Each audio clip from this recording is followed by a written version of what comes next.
आज फिर भिंडी बना दी।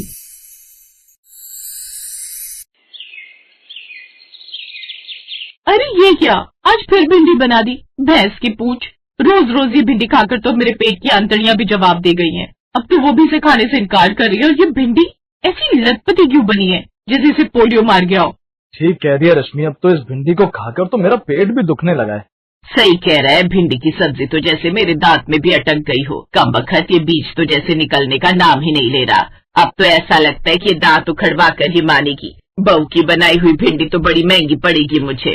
अरे तेरा तो कुछ नहीं भाग्यवान, लेकिन आज जो मेरा तमाशा बनाया ना लोगों के सामने, वो तो तुम पूछो ही मत। ये बहू हर दूसरे दिन भिंडी की सब्जी बना देती है, जिससे मेरे पेट में गैस बन जाती है और मैं बार बार बस ढुरढुरी लगा रहता हूँ। आज तो हद ही हो गई। पार्क में अपने दोस्तों के साथ योगा कर रहा था कि पेट में इतनी गैस बन गई कि सबके सामने ढोल बज गया।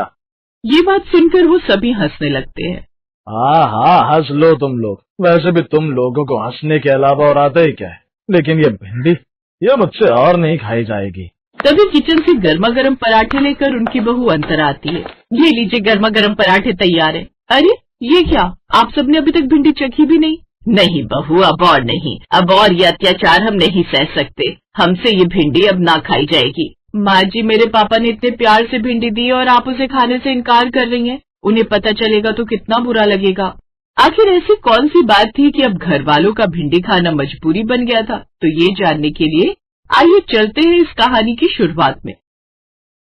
पालमपुर गांव में उस दिन बड़ी धूमधाम थी। हर तरफ बैंड बाजा, ढोल नगाड़े और लड्डुओं की खुशबू फैली हुई थी। राम प्रसाद जी अपनी इकलौती बेटी अंतरा की शादी कर रहे थे, लेकिन इस शादी में एक अजीब बात थी, और वो ये कि जहाँ लोग दहेज में क्या फ्रिज, वॉशिंग मशीन, सोना चांदी देते हैं, वहीं राम प्रसाद जी ने ट्रक भर भर कर दहेज में तैयार की थी देने के लिए भिंडी। अरे भाई राम प्रसाद, ये क्या कर रहे हो? इतनी सारी भिंडी कौन देता है दहेज में? भाई ये कोई आम भिंडी नहीं है, बल्कि अपने खेत की उगाई हुई भिंडी है, जो मैंने अपनी बेटी की शादी में दहेज में देने के लिए रखी थी। दूल्हे के घर वाले थोड़ा कंफ्यूज थे, लेकिन शादी की खुशी में सब चुप रहे। किसी ने उस वक्त ज्यादा ध्यान नहीं दिया। शादी के बाद जब अंतरा अपने ससुराल पहुंची तो सास कमला देवी ने आरती उतारी। आओ बहू, लक्ष्मी बनकर आई हो इस घर की। फिर जैसे ही उनके घर के बाहर ट्रक आया। माता जी, भिंडी कहाँ उतारनी है? भिंडी कितनी है? बस 30 बोरी। ये सुनकर सब हैरान रह गए। भाभी, अब सब्जी मंडी खोलने आई हो क्या?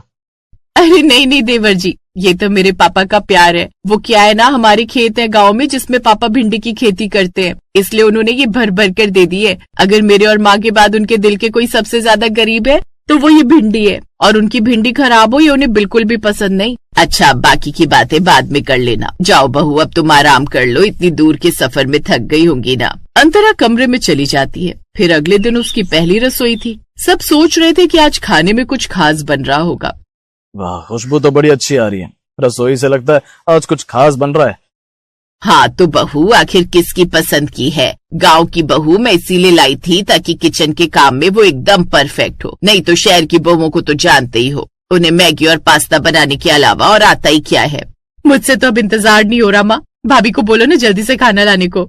हाँ हाँ सब्र कर बहू, नाश्ता बन गया तो जल्दी से ले आ।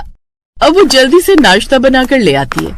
उसके खाने में तरह तरह की वैरायटी तो होती है, लेकिन होती सब एक ही चीज की है, मतलब फ्राई भिंडी की सब्जी, भिंडी के पराठे, भिंडी की चटनी, यहाँ तक कि रायता भी भिंडी का ही होता है। हैं, ये क्या है बहू, इतने सारे भिंडी के आइटम्स? हाँ माँ जी, वो पापा ने इतने प्यार से भिंडी में अपना प्यार दिया है, और आज मुझे उनकी बहुत याद आ रही थी, इसीलिए मैंने ये सब बना दिए। आप लोग खाइए ना।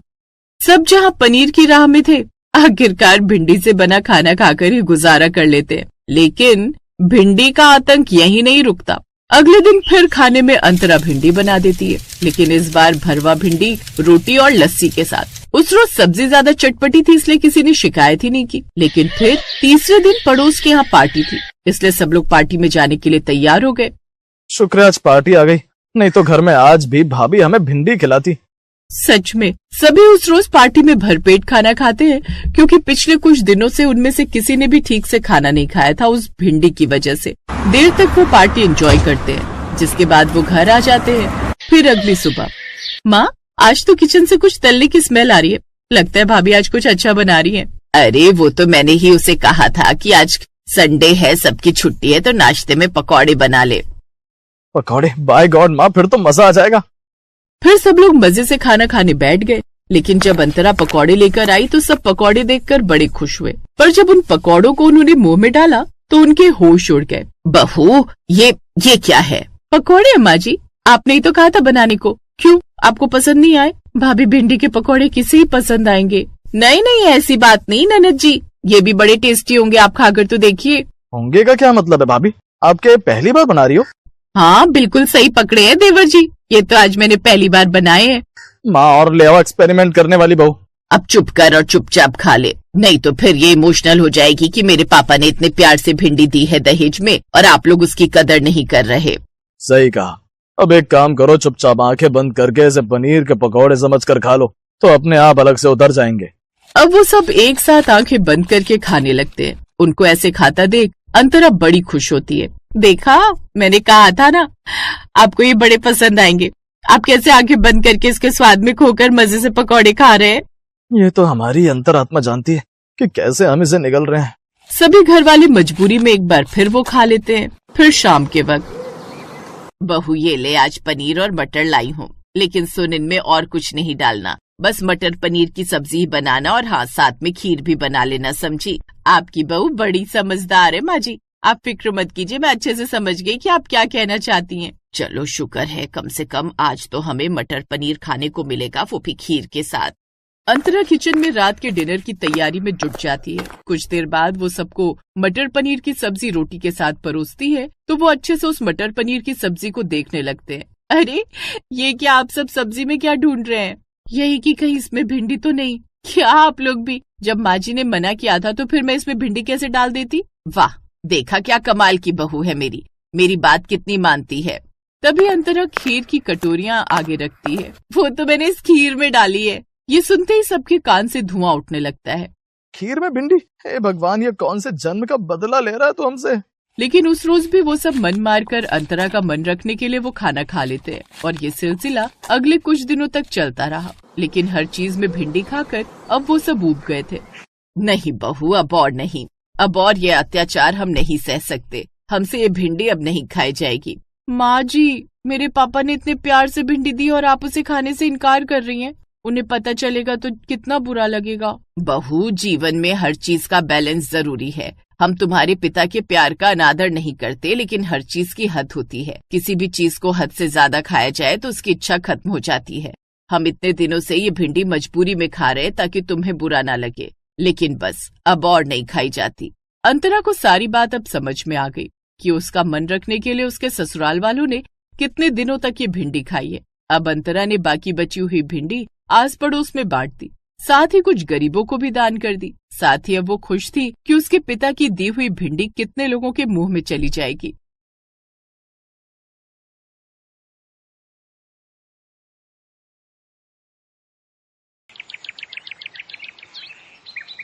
सब्जी ले लो, सब्जी, घिया, तोरी, टिंडा, आलू, बैगन, प्याज, गोभी, मटर, टमाटर, सब्जी ले लो सब्जी।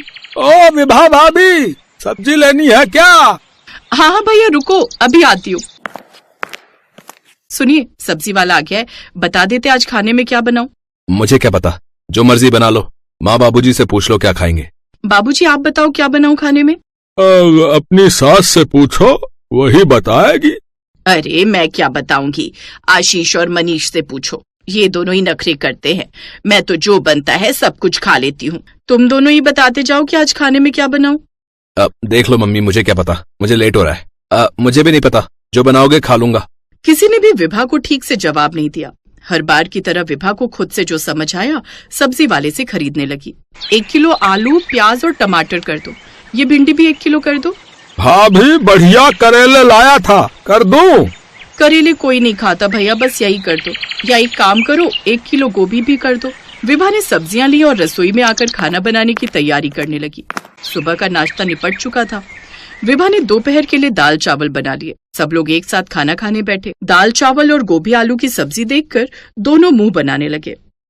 मम्मी, मुझे पता होता कि तुम ये इतना बोरिंग खाना बनाने वाली हो। दाल चावल और गोभी आलू, तो मैं कॉलेज से आते हुए ना अपने लिए कुछ पैक करवा के ले आता।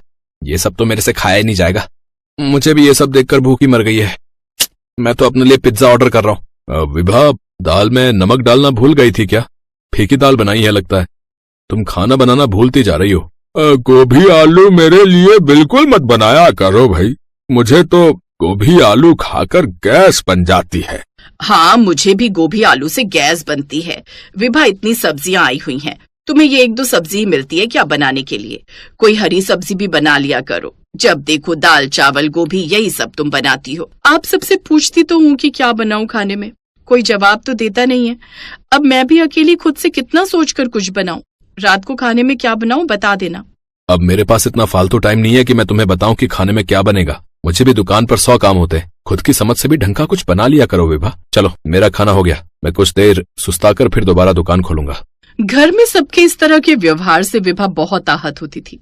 जब भी विभा घर में पूछती कि खाने में क्या बनाऊं, तो उस समय तो सब कह देते कि हमें नहीं पता, और जब विभा अपनी समझ से कुछ बना लेती तो सबका मुंह बन जाता। इस वजह से विभा परेशान भी बहुत रहने लगी। सुबह मेथी आलू की सब्जी बनाई थी, किसी ने भी नहीं खाई। अब मैं सबसे पूछ रही हूँ, फिर रात में अगर मैंने कुछ बनाया तो सब मुंह बनाओगे। बहू, राजेश से पूछो वो क्या खाएगा। तुम्हें जो बनाना है बना लो। भाभी, क्या सब्जी दूं? आज ये मशरूम लाया था, दे दूं? मशरूम? हाँ, ये सब्जी तो बच्चे शौक से खाएंगे। 2 पैकेट मशरूम दे देना और मटर भी कर दो। विभा ने मशरूम, मटर और बाकी कुछ अलग अलग सब्जियां ली और राजेश से पैसे मांगे तो राजेश गुस्से में आ गया। सुनिए, वो सब्जी वाले को 300 रुपए देने हैं। क्या कहा? 300 रुपए? अरे ऐसा भी क्या ले लिया? रोजाना तो तुम इतनी महंगी सब्जी लेती नहीं हो, आज क्या खरीदा है? वो बच्चे मशरूम मटर की सब्जी शौक से खा लेंगे, सोचा घर में सबको पसंद है तो यही बना लूं। मशरूम मटर तो सबको अच्छे लगते हैं। तुमसे किसने कहा कि सबको पसंद है? मुझे तो इतने अच्छे नहीं लगते। मैं तो जीरे वाले आलू से भी रोटी खा लेता हूँ। बेकार के खर्च करती रहती हो। अरे कभी कमाकर भी देखो कि कैसे पैसे कमाए जाते हैं। बहू, मेरे लिए तो तुम चटनी रोटी भी दे दिया करो, तो मैं वो भी जो है शौक से खा लेता हूँ। फालतू के खर्च मत करा करो। हाँ, मूंग की दाल डालकर खिचड़ी भी बना लोगी तो वो भी हमें पसंद है। बनाने से पहले पूछ लिया करो। ये सब खर्च करके तुम राजेश की चिंता बढ़ा देती हो।